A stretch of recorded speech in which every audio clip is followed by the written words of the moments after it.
Odporúčam študentom tento seminár, lebo je veľmi prakticky orientovaný.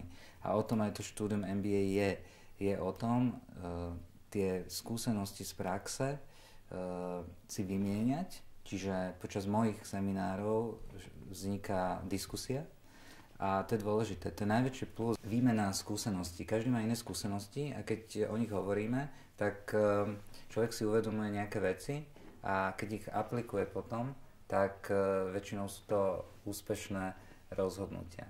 Súčasťou hodín je aj praktická časť, kde sa venujeme konkrétnym príkladom študentov, kedy študenti si prinesú na hodinu problémy alebo prípady z vlastnej praxe, z vlastnej firmy, z vlastného zamestnania, kde popisujú nejaký konkrétny problém a spolu aj s ostatnými študentami riešime priamo na hodine. Na týchto seminároch prechádzame konkrétne príklady, ako si spraviť reklamnú kampaň na Google. Prechádzame si témy ako optimalizácia pre vyhľadávače, ako spraviť to, aby vaša firma bola na prvých miestach.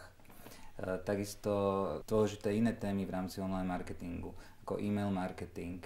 Vždycky súčasťou toho semináru sú aj nové trendy. Veľkou výhodou online marketingu je práve jeho dobrá merateľnosť v porovnaní s inými klasickými formami marketingu.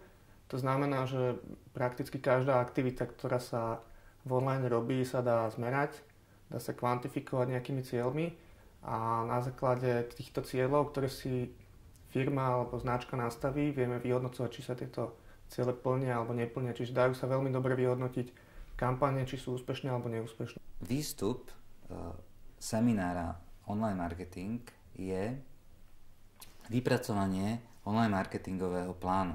To znamená, že každý študent po skončení tohto semináru má konkrétny strategický online marketingový plán, ako posunúť tú vlastnú firmu alebo firmu, v ktorej pracuje, dopredu.